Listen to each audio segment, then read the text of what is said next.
사랑하고 축복합니다. 사랑하고 축복합니다. 축복합니다. 예, 축복합니다.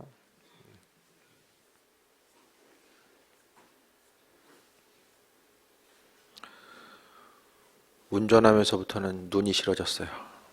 예, 그렇죠? 운전하기 전에는 그래도 눈 오면 좋았던 때가 있었는데 이제는 저거 언제 사라질래나. 이제 근데 눈이 오면 올수록 환경은 파괴돼요. 염화칼슘 때문에. 그래서 우연히 지나가다가 차에서 염화칼슘 뿌리는 걸 봤는데 참 심각하게 뿌리는 것 같아요. 그러니까 잽싸게 한 번에 뿌려야지 이제 끝나니까.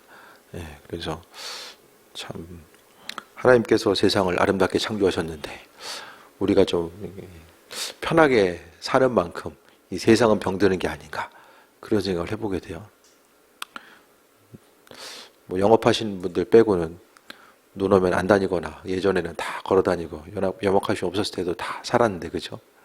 한 번씩 좀 이렇게 미끄러져 주고 좀 가슴도 좀 조마조마하고 차 운전하다가도. 근데 요즘에는 눈 와도 금방 이제 다 놓은 것처럼 보이잖아요. 오늘 수로보니게 여인의 믿음. 수로보니게가 어디냐면 두로와 시돈 지역이에요. 그러니까 그 이세벨의 고향이죠. 그 말은 우상숭배 중심지입니다. 이전에. 그래서 이 수로보니게 이방 지역. 그러니까 예수님께서 이방 지역에 가셨다는 것 자체가 이 당시 보면 상당히, 그러니까 예수님은 이스라엘 땅을 잘 벗어나지 않으셨거든요. 본문 가운데 이방 지역을 다닌 그 몇몇 안 되는 예 중에서 오늘 본문에 두로 지방을 가셨어요. 왜 가셨을까? 아무도 모르게 하시려 하나 숨길 수 없더라라고 합니다. 이 사람들 때문에 사람들이 하도 이제 몰려들어서 그럴 수도 있고 맡은 바 사명을 또 감당하기 위하셔서, 그러니까 예수님은요 이 혼자만의 시간, 제자들과 같이 있지 않고 혼자만의 시간을 또 중요하게 여기셨던 것 같아요. 그래서 혼자서 하나님과 교제하는 시간들을 분명히 이 기도 시간일 수도 있고 어떤 그 관계를 만들어가는 시간을 분명히 일상생활 가운데서도 가지셨던 것 같고요. 지난 수요일날 말씀드렸던 것처럼 이제 산에 올라가서 산에 이제 기도하러 가시잖아요. 오늘 본문의 내용도 좀 떨어져서 한적한 곳에서 사역을 감당하시고, 그러니까 주님께서 한 번에 모든 사람에게 이렇게 너무 노출되게 되면 맡은 바 사명을 감당하기가 이제 힘들어지는 거예요. 그래서 예수님께서는 한적한 곳, 특히 이제 수로보니게 지역 왜 가셨는가? 여러 가지 이제 의미성이 있지만 그 중에 한 가지는 이방 지역을 향한 이 의도적으로 복음 전파의 그 모습이 유대 지역을 벗어나서 이방 땅까지 이어지는 이런 하나의 또 상징적인 의미성으로서도 우리가 또 발견됩니다.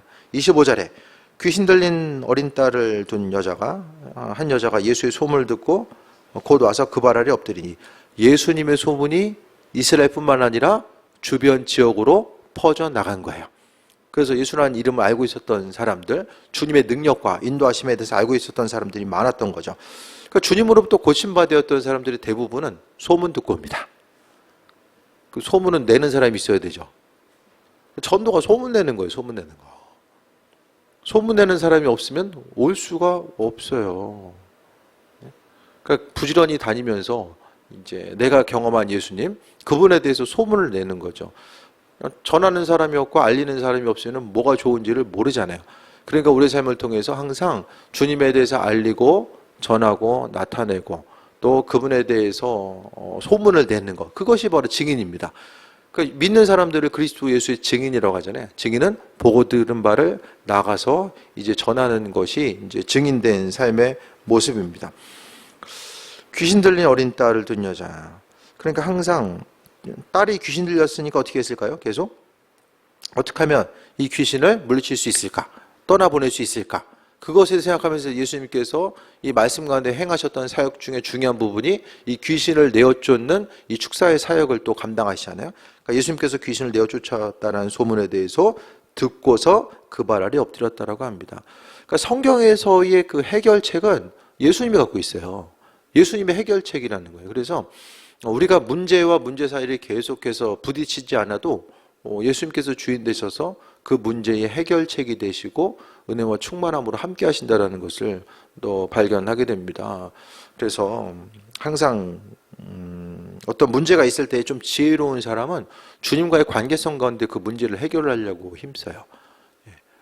당장 눈에 보이는 것들을 내가 뭘 더 해야지만이 이 문제를 해결할 수 있을까? 그것에 대해서 고민하기보다는 주님께서 베푸시고 인도하심, 그러니까 주님께서 무엇을 원하시는지 그분과의 관계성 가운데서 한 가지 한 가지 접근하고 또 움직이고 반응하게 됩니다.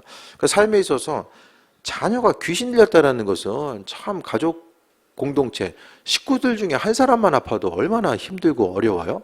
특히 이제 귀신 들림의 문제 자체는 상당히 이제 이스라엘 민족뿐만 아니라 이방인에게도 힘들고 고통스러운 문제였을 것입니다.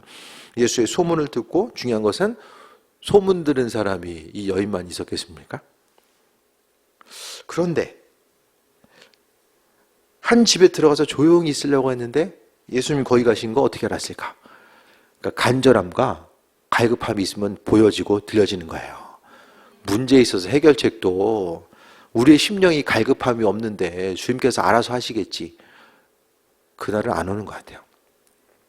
내 마음에 갈급함이 있으면 하나님께서 이 모양이든 저 모양이든 길을 비춰주시고 함께 하시는데 신앙생활하면서 항상 믿는 사람들이 항상 조심해야 될 것은 어떻게 생각하면 좀 이렇게 수동적으로 변할 수 있거든요. 하나님께서 알아서 하시겠지.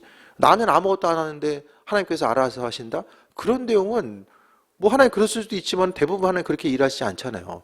최선을 다해서 하나님의 뜻과 인도하심 가운데 함께 하신다라는 것을 생각하고 나아가는 게 중요하거든요. 설교 준비도 그냥 준비 안 해도 하나님께서 알아서 다 감동 따라 주시겠지. 맨날 똑같은 설교 드려야 돼요. 그러면 맨날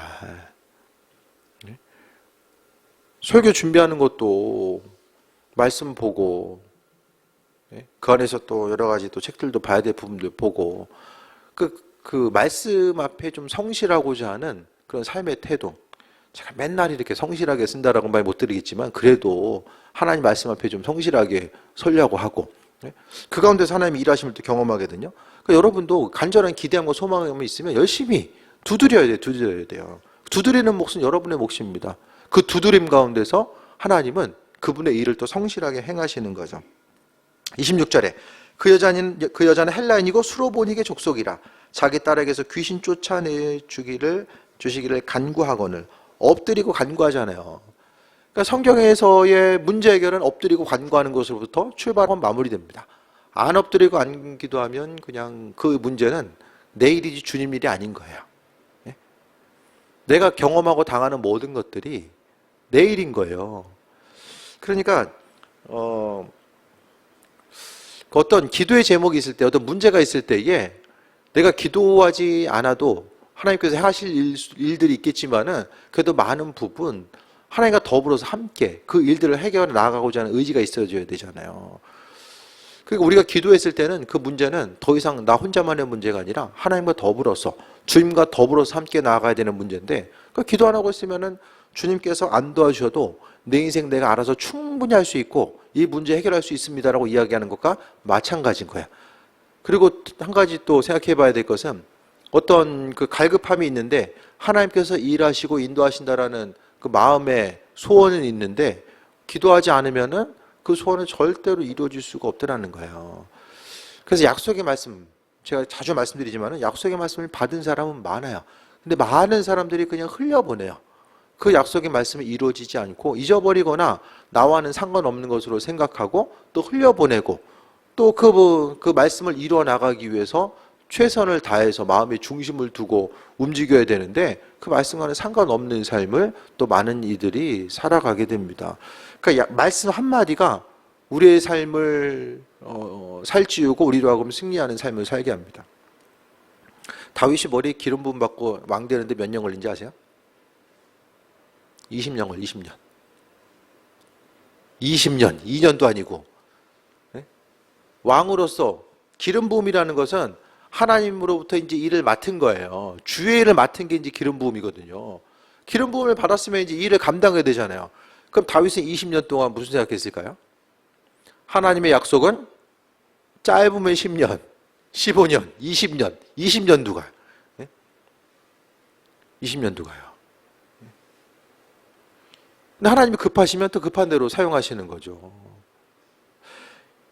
성경에서요. 책을 보다 보니까 요즘 그 영성에 관한 책을 좀 보면서 다윗의 영성에 관한 책을 좀 보고 있는데, 다윗이 기적을 경험한 내용이 없어요. 네? 성경에서 다윗이 기적을 경험했다는 내용이 안 나온다는 거예요. 우리가 지금 생각하는 그 초제한적인 기적 있잖아요. 그런 기적을 다윗은, 네? 기적이라고 하면은 어떤 자신의 삶이 드라마틱하게 변하는 기적? 주님의 음성에 대해서 교제하고 듣는, 그러니까 주님의 음성에 대해서 듣고 반응하는 것은 있었지만은 그의 인생을 통해서 없던 것이 막 바로 뭐 오병이어의 기적, 이 구약에 보면 얼마나 많은 기적들이 나와요. 근데 그런 기적을 경험한 적이 없어요, 다윗은. 그런데 다윗의 영성, 그러니까 성경 가운데 보면은 이 하나님과 정말 깊은 가운데 교제했던 사람, 기도하고 하나님을 가장 친밀하게 여겼던 그 한 사람이 바로 다윗이거든요. 그에겐 기적이 없었어도 날마다 주님을 찾고 주님과 대화하고 그분의 살아계심과 인도하심을 계속해서 경험하고자 했어요. 이게 뭐냐, 이 기도의 능력이거든요. 날마다 어떤 기적적인 드라마틱한 것을 경험하지 않아도 내 삶을 통해서 예수님께서 하셨던 것처럼 습관을 따라 기도하고 또 주님과의 깊은 관계성을 가지고 나아가다 보면 기적을 경험하는 것보다 훨씬 더 견고한 믿음 가운데 삶을 살아갈 수 있게 됩니다. 그러니까 다윗은 평생의 삶을 통해서 주님의 마음을 알고 그분의 음성을 듣고자 하고 그 관계성 가운데 나아가는 거야. 날마다 교제하다 보니까 그 기적을 경험하지 못했어도 승리하는 삶을 살아갈 수 있었던 거죠. 다윗에게 있어서 기적. 그럼 다윗의 때는 기적이 없는 때입니까? 엘리야나 엘리사 다 지금 후대잖아요. 하나님의 기적과 능력의 역사들이 나타났던 시간들. 근데 하나님께서는 그러니까 어떻게 생각하면 우리의 인생 가운데 드라마틱한 기적이 필요한 사람도 있고 정말 믿음으로 주님과 교제하고 있으면 굳이 뭐 그런 드라마틱한 어떤 것들이 필요하지 않을 수도 있겠다라는 것을 이 다윗을 통해서도 좀 발견하게 되거든요. 그래서 오늘 수로보니게 여인은 소문 듣고 갈급함이 있으니까 소문 듣고 예수님께 찾아와서 그 발 앞에 엎드립니다. 그래서 귀신 쫓아내 주기를 간구했습니다. 예수님을 향해서 간구했다라는 거죠. 그러니까 문제가 있으면은 주님께 나와서 간구해야만 합니다. 예전에 보면 이제 아프리카 보면은 사람들이 이제 뭐 지금 조금 다르겠지만은 질병이 나면 이제 다 주술과 점술에 의지해서 있다가 이제 병이 심해지면 하다도 안 되면 이제 의사 찾아가거든요. 그러니까 우리가 어떤 문제를 만났을 때에 주님과의 관계성 가운데 그 문제를 해결받고 나아가야 되는데 그게 아니면 이 문제를 계속해서 키울 수밖에 없는 이런 환경이 만들어지는 거예요. 27절에 예수께서 이르시되 자녀로 먼저 배불리게 먹게 할지니 자녀의 떡을 취하여 개들에게 던지기 마땅치 아니하니라. 27절 읽을 때 여러분 어떻게 생각하세요? 27절 이 내용이 지금 예수님하고 좀 어울립니까? 이런 내용이 우리가 성경을 읽을 때에 계속 읽다 보니까 그냥 이렇게 말씀을 읽을 때도 좀 고민을 하면서 읽어야 돼요. 27절의 내용이 예수님께서 말씀하신 이 수많은 구절 가운데서 어떻게 보면 가장 좀 이게 좀 심령에 걸리는 부분이 예수님이 가졌던 이 평소 이미지와 가장 어울리지 않는 내용이 27절이 아닐까라는 생각을 해보게 되거든요. 어떠세요? 지금으로 이야기하면은 이제 좀 인종차별적인 이 좀 발언으로서도 보여지고요. 이 듣는 사람 입장에서는 상당히 이제 좀 기분이 나쁠 수도 있잖아요. 나만 그런가요? 좀 이상하지 않아요, 이거? 27절 볼 때마다?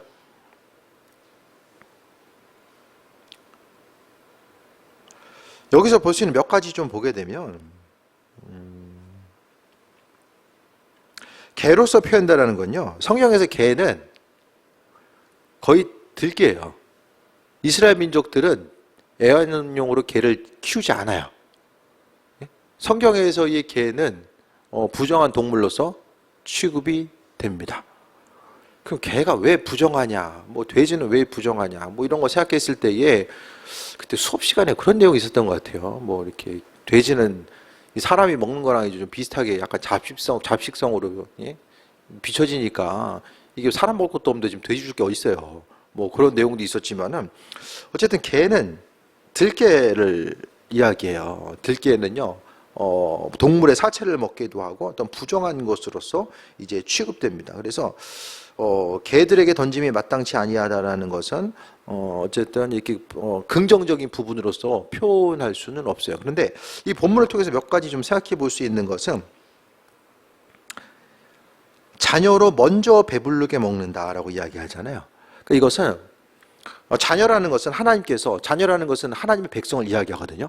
그러니까 하나님의 은혜와 축복이 이스라엘 민족들에게 우선순위로 주어졌고 또 이스라엘 민족들을 통해서 로마서들을 통해 보면은 그 다른 그 감람나무가 접붙임을 통해서 이제 그런 내용들이 나오잖아요. 하나님께서 이스라엘 민족들 아브라함을 선택한 것은 아브라함을 통해서 이스라엘 민족들을 만드시고 그 이스라엘 민족들을 통해서 세계 만방에 하나님의 은혜와 능력을 전하고 또 그들을 통해서 온 민족들이 또 그리스도 예수 주님을 경험하고 은혜와 충만함 가운데 삶을 살아갈 수 있도록 이제 하나님께서 만드시고 이끄시는 거죠. 이 모든 것이 다 주님의 은혜인 거. 그러니까 이스라엘 민족들을 통해서 하나님께서 하실 일들이 있는 거예요.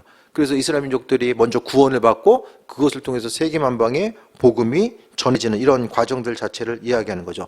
어쨌든 이스라엘 민족들을 향한 우선권이 있어요. 성경에는.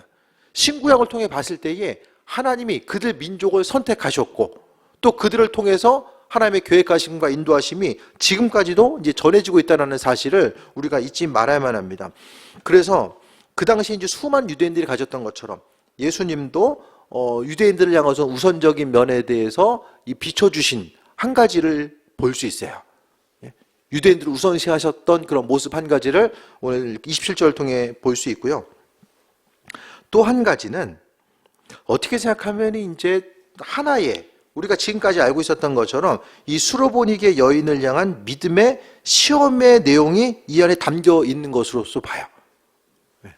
그 예를 들어서 이제 개들에게 던지기 마땅치 아니하다라고 해서 그냥 개로 표현해? 그래서 기분 나빠 그냥 가. 그럼 조용히 사라지는 거죠. 네. 그렇게 되면 이제 조용히 이제 사라지는 거예요. 더 이상 나타날 수가 없어요. 하나님의 이끄심과 인도하심을 경험할 수 없다라는 거예요. 그러면 이 시험의 내용 자체가 뭐냐면은 이제 뒤에 보면 우리 9장 볼까요? 마가복음 9장 19절 말씀. 또 한 사람이 귀신 들린 아들을 데리고 이제 찾아오게 됩니다. 그랬을 때 제자들은 귀신을 내어 쫓지 못해요.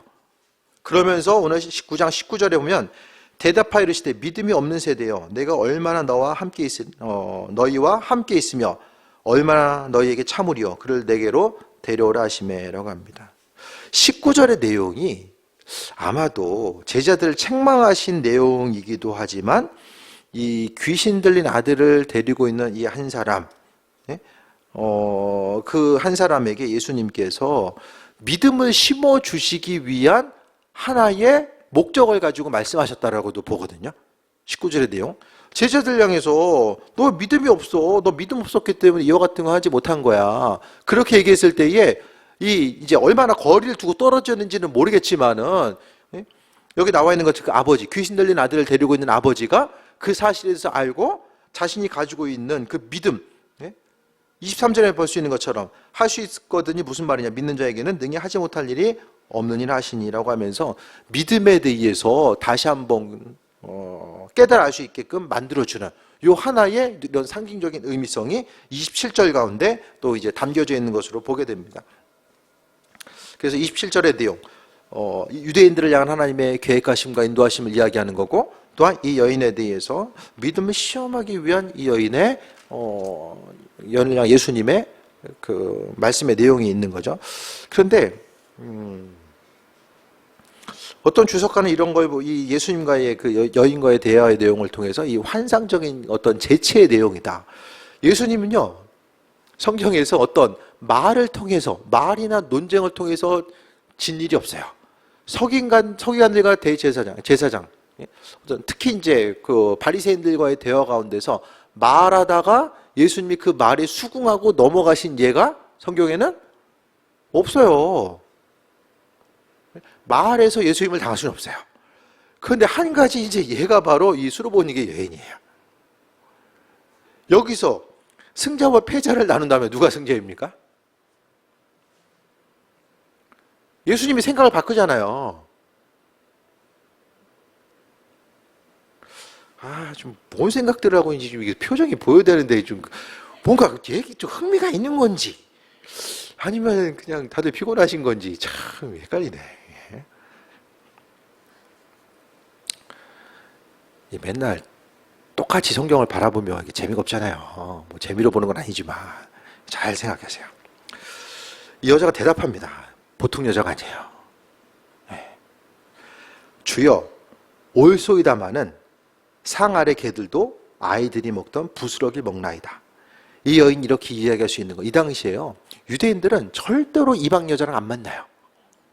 예수님이 상당히 독특한 행동하신 거예요. 이방 여인하고 안 만나요. 만날 수가 없어요. 부정타기 때문에 안 만난다니까요.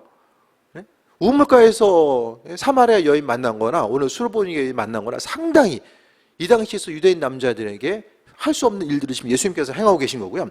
이 여인이 이렇게 이야기할 수 있는 것은 27절에 예수께서 이르시되 자녀로 먼저 배불리 먹게 할지니, 먼저 먹게 할지니라는 것은 나중 순위가 있다는 거죠.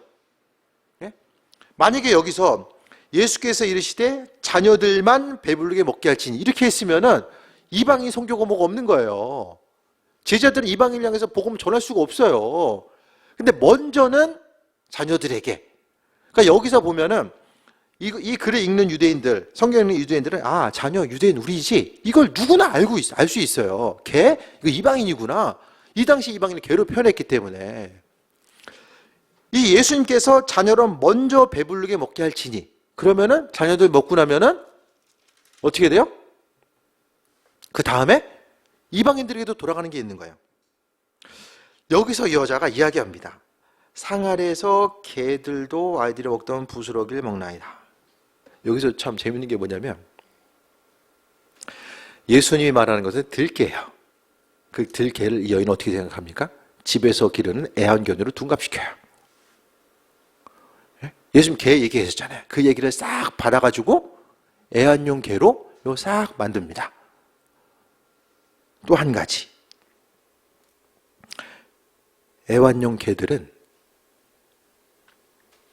아이들이 다 먹을 때까지 기다릴 필요가 없어요. 음식이 떨어져요. 그럼 개가 옆에서 보고 있다가 주인 다 먹을 때까지 기다려야지. 그 다음에 싹 먹어요? 아니죠. 떨어지면 먹는 거예요. 개는 그냥 떨어지면 먹는 거예요.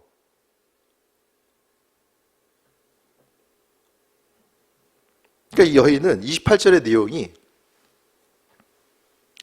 그냥 생각 없이 대답한 게 아니라는 거예요.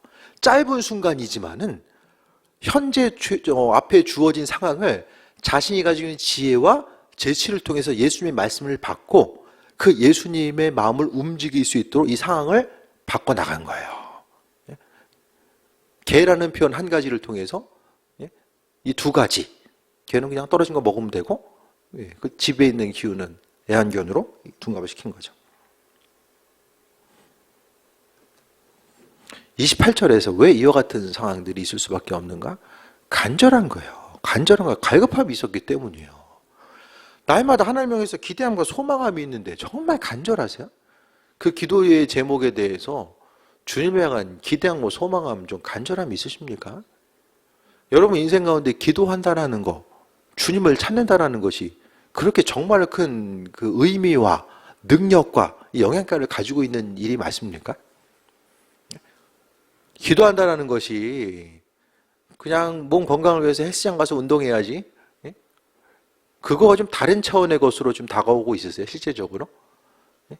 다른 사람을 위해서 기도 부탁을 할 때나, 내가 다른 사람을 위해서 기도할 때나, 정말로, 운동하니까 살 빠지고 몸에 좋아질 거야. 이것을 넘어서서 구체적으로 하나님의 일하심과 인도하심을 바라보며 신앙생활하고 있습니까? 그럼 주님 보시기에 정말 내 인생 가운데 내 인생의 전체적인 부분을 생각했을 때에 주님께서 그만큼 인생 가운데 정말 의미 있고 능력 있는 분으로 내 인생 가운데 비춰지고 있는가, 이런 부분 또한 좀 생각을 해봐야만 합니다. 주님과의 깊은 관계성, 예수님의 공생애는 3년이거든요. 30년을 사시고 그다음에 3년을 공생애를 보내시잖아요. 그 30년의 시간은 뭐 하셨을까요? 그 시간도 분명히 의미 있는 시간이었을 거예요. 하나님과 더불어서 교제할 수 있는 분명한 의미 있는 시간이었을 것입니다. 그래서 우리의 삶을 통해서 이 믿음 생활한다는 게 뭐냐? 어떤 심각한 문제가 있어야지만이 그거 가지고 간절히 주님을 찾고 그게 아니라 삶을 통해서 하나님께서 주인 되신다는 이 간절함과 기대함과 소망함. 우리의 인생 가운데서 예수님, 하나님의 능력이 필요하지 않는 순간은 한순간도 없습니다. 이 간절한 기대함과 소망함이 주님을 향해 나아가게 했고 또 예수님의 마음을 움직이게 하는 귀한 동력이 되었다는 것을 봅니다. 인생 가운데 우리 전체적인 인생 가운데서 주님과의 관계성이 신앙생활한다는 것이 얼마나 많은 부분을 좀 차지하고 있는가. 예배하고 기도하고 주님을 찾는다는 것 자체가 삶의 여정 가운데 얼마나 많은 부분을 좀 차지하고 있는가. 이런 부분들에 대해서 좀 돌아볼 수 있어야만 합니다. 삶의 순간순간 모든 것이 다 하나님의 은혜이고 인도하심의 증거이고 또 예배하심의 증거인데 이 여인에게서 지금 예수님이 얼마나 중요한 존재로서 다가옵니까? 근데 우리에게도 좀 그런 갈급함이 있는가? 믿음 생활함에 있어서 예수님에 대한 갈급함. 이 수르보니게 여인에게 있어서의 문제는 자녀가 귀신 들렸다는 것이고 심각한 거죠. 우리에게는 그럼 심각한 문제가 없습니까? 삶을 살아가면서? 이 여인만큼 좀 심각한 문제가 없어요? 정말 심각한 문제, 영적인 문제는 눈에 드러나지 않을 수도 있어요. 사람으로 하여금 죽음에 이르고 영적인 죽음에 이르는 수많은 것들이 우리 눈앞에 펼쳐져 있거든요. 그런 문제 앞에서 얼마나 우리가 민감한가. 그래서 신앙생활을 한다라는 것이 내 인생의, 내 삶의 모습, 내 삶의 습관과 행동, 언어 생활, 내 인격을 형성하고 나아가는 것. 믿음 생활은요, 신앙생활 한다라는 건요, 인격이 성숙하고 또 그에 인격이 합당한 어떤 그 교양적인 부분도 분명히 갖춰져 있어줘야 돼요.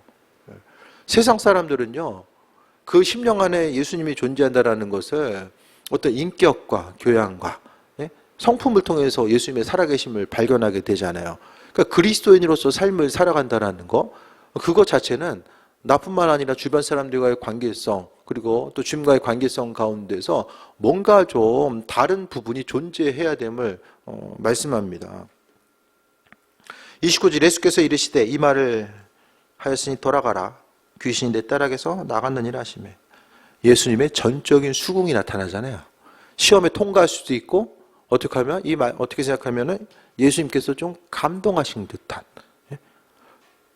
여기서 또 생각해 볼 수 있는 것은 사람의 믿음의 고백 때문에 예수님께서 마음을 바꾸시잖아요. 주님은 한번 마음 딱 정하시고 가시는 분이 아니라 간절한 기도와 간구 때문에 예수님 마음을 바꾸세요. 예? 하나님의 마음을 바꾸시는 것은 기도 때문에, 간구 때문에 바꾸세요. 알아서 바꾸시는 것보다는 이 관계성 가운데 기도와 간구를 통해서 바꾸신다니까요. 그럼 우리 심령 가운데 주님을 향한 기대함과 소망함, 이 간구의 모습이 얼마나 있는가? 예수님을 향한 그 간절한 모습이 얼마나 있는가? 내 딸에게서 나아갔으니까 그냥 그 한마디로서 정리가 되잖아요. 주님께서 사람이 이야기하는 거 백부장이 그랬던 것처럼 주님께서 감동하시고, 그러니까 몇몇 경우에 사람의 말과 믿음의 행동 때문에 예수님께서 감동하시고 삶에 있어서의 행동을 바꿔 가시는 것을 봅니다. 그래서 우리가 신앙생활하면서 오랫동안 기도의 제목이 응답이 안 된 게 있으면은 내가 정말 그 문제 앞에 간절한가? 문제 앞에 정말 간절하게 내가 간구하고 있는가? 아니면 오래 기도하다 보니까 그냥 하나의 그냥 익숙한 옷 입는 것처럼 하나의 습관을 따라서 움직여지고 습관 따라서 기도하고 있는 것은 아닌가를 생각을 해봐야 됩니다. 이 기독교 신앙을 갖고 있다는 건요, 날마다 새롭게 주님을 만나는 것이고 주님과의 믿음의 교제함이 삶의 여정과 더욱더 새로워지는 것 자체를 이야기하게 됩니다. 30절 여자가 집에 돌아가 본즉 아이가 침상에 누웠고 귀신이 나갔더라. 그러니까 주님께서 말씀하시니까 이제 이루어진 거예요.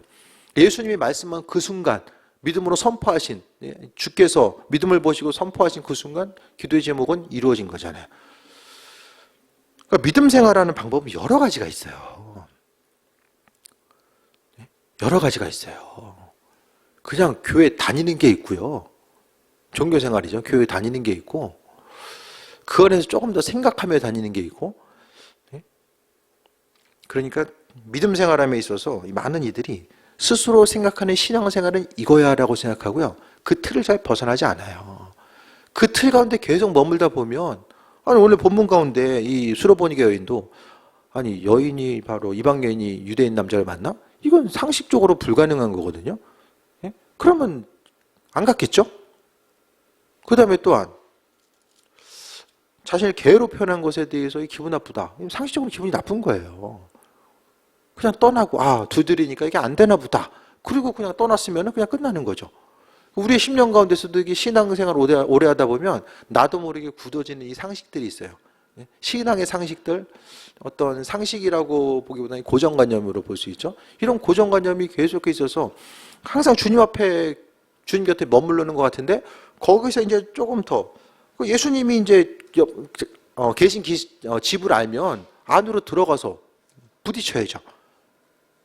근데 예수님이 우리의 심령 가운데 정말 내 주변인으로서만 존재하는가? 아니면 그분과 직접 부딪히면서 나아가려고 하는가? 잘 생각해 보세요. 내가 급한 게 없고 내가 정말로 간절함이 없는데 주께서 그냥 알아서 하시겠지? 담임 목사 너무 의지하지 마세요. 저 너무 의지하지 마시고 여러분 기도는 여러분이 하세요. 저는 알아서 할 테니까 각자 기도 각자 하시는 거예요.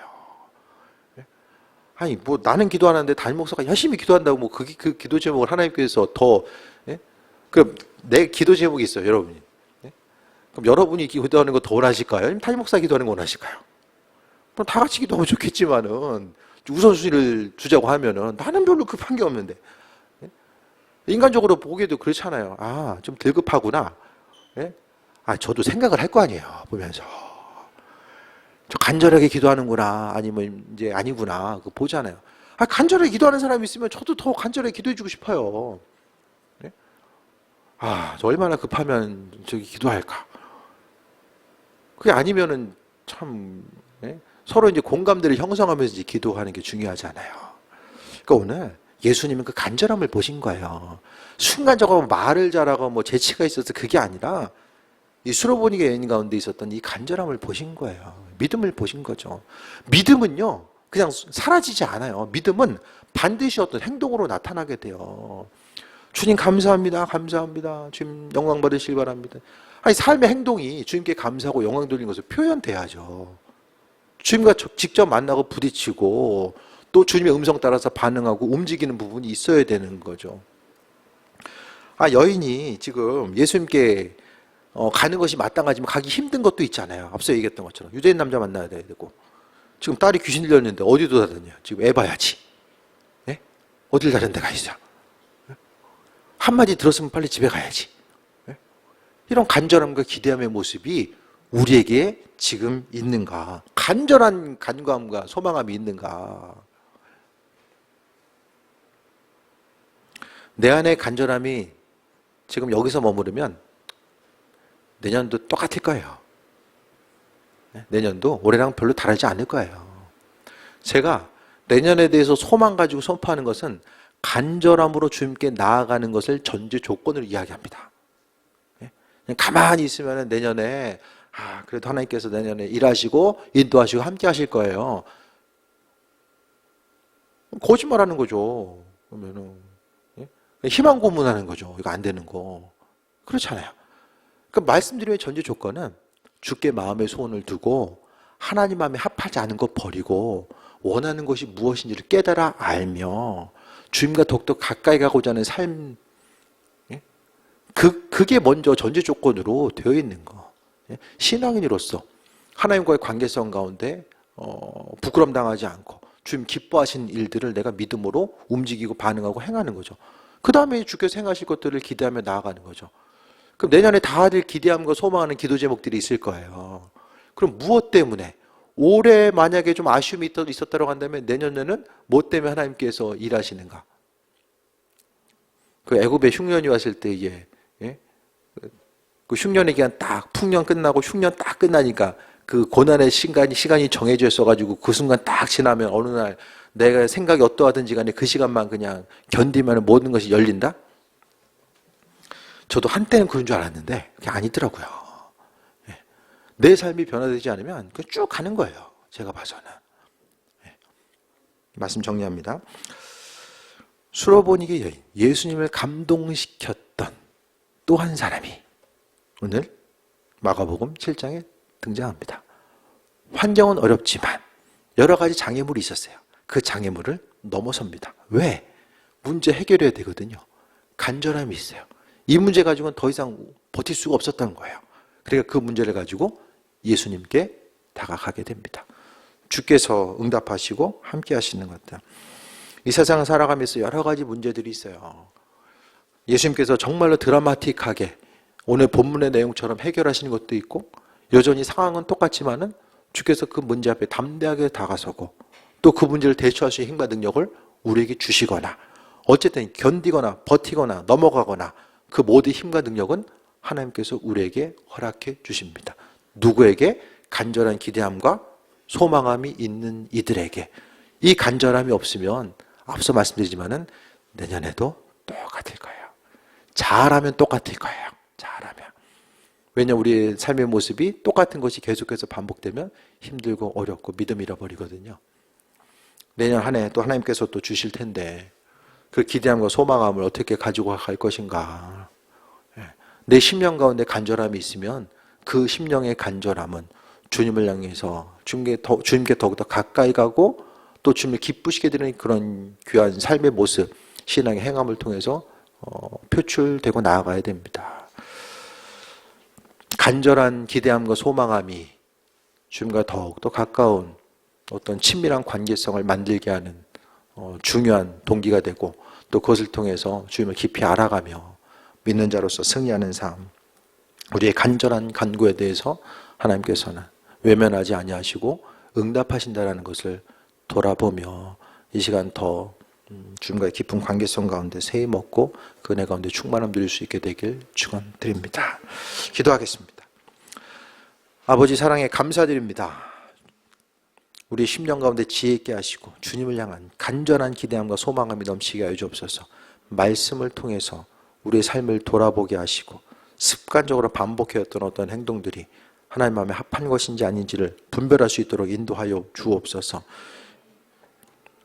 현실에 있어서 삶이 변화되고 또한 다음 단계로 넘어가며 하나님께서 행하실 것에 대한 기대함과 소망함, 그 소망함이 소망으로 끝나지 않게 하시고 주여 하나님의 더욱더 믿음의 결단 허락하여 주셔서 믿음의 다음 단계를 바라볼 수 있고 그 안에서 더욱더 친밀한 교제를 누릴 수 있도록 은혜 베풀어 주옵소서. 예수님의 이름으로 기도드립니다. 아멘.